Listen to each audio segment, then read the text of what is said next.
All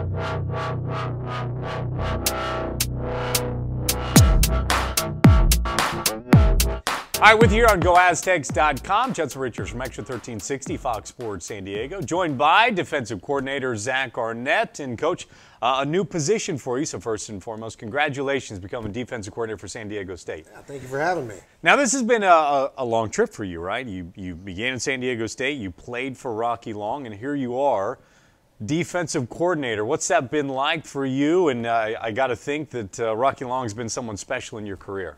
Oh, it certainly has. I certainly owe where I'm at today to him. You know, fortunate enough to play for him at a previous university, and then get to follow him out here. So, yeah, I mean, he's the reason I'm here today. And I'll clarify. Obviously, very fortunate and thankful that he's given me this defensive coordinator title. But I think, as everyone probably knows, Coach Long still is ultimately our defensive coordinator. He's going to. Oh, we know. The guy who's going to be calling it on game day. And so, but it's a great opportunity for me to continue to learn from him and, try to accumulate as much knowledge as I can. All right, before we talk about this defensive unit expected in 2018, I do want to know, when you played for Rocky Long, the first year under a coach like Rocky Long, and I don't know if he was similar to your high school football coach, did it take some getting used to in the way he coached? What was it like for you early on? I think the biggest thing you're getting used to is that you go from high school where you maybe have 2-3 assignments. You're pretty much lining up in roughly the same spot all the time and doing the same thing. And then you get to college and you're inundated with a playbook that, a myriad of assignments, alignments, and techniques you might have to execute. So that's the biggest thing to get adjusted to, and then along with this increase in size and speed of the game. A linebacker, for instance, in high school, you maybe almost never getting blocked because you're either running by them or they don't climb to the second level. And then you get to college and all of a sudden you got, 6'6", 315 pounds latching a hold of you, and, you better learn quickly. So that's the biggest adjustment. One of the names that we know moving on, Cameron Kelly, had an exceptional career at San Diego State, an exceptional season last year. But when you're looking at the defense in this upcoming season, what areas do you see that you'll need to have the younger players improve as older players move on? Yeah, certainly we got to replace a couple senior guys in the back end. Obviously, Cam, you mentioned, had a really good career as both a safety and a corner.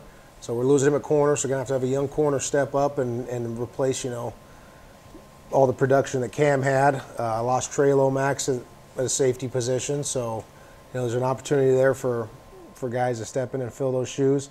And then we're losing a couple guys up front. Lost a senior nose guard in Sergio Phillips and a linebacker Jay Henderson, who played at the line of scrimmage a lot. So there's some guys departing that have played a lot of snaps over the last couple of years, and now it's time for someone else to step up and hopefully be more productive.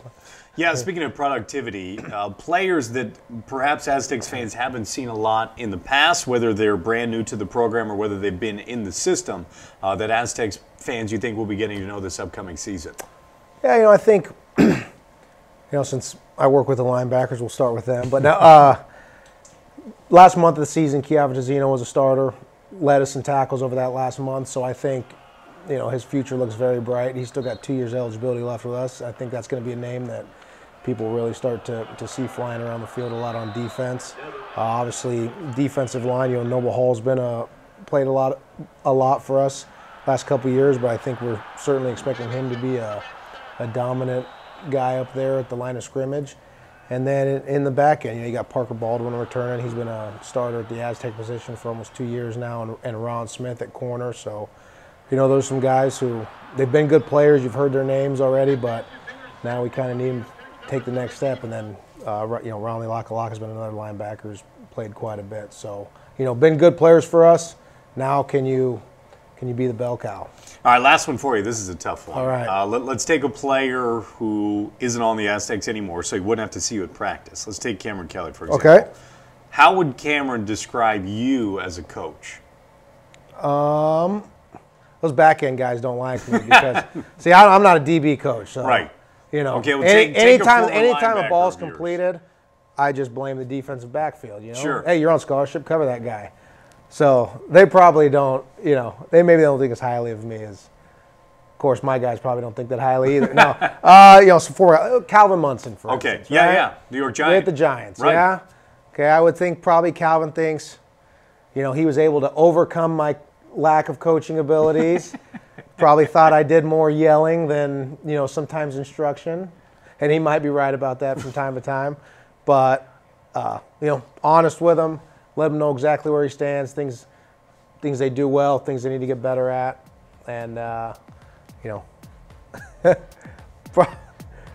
fonder memories looking back at the time they were playing for you than maybe when you were there doing it. Absolutely, than in the moment. Yeah, that's probably the best way to describe it. New defensive coordinator, Arnett. Coach, thanks for your time. Thanks for having me.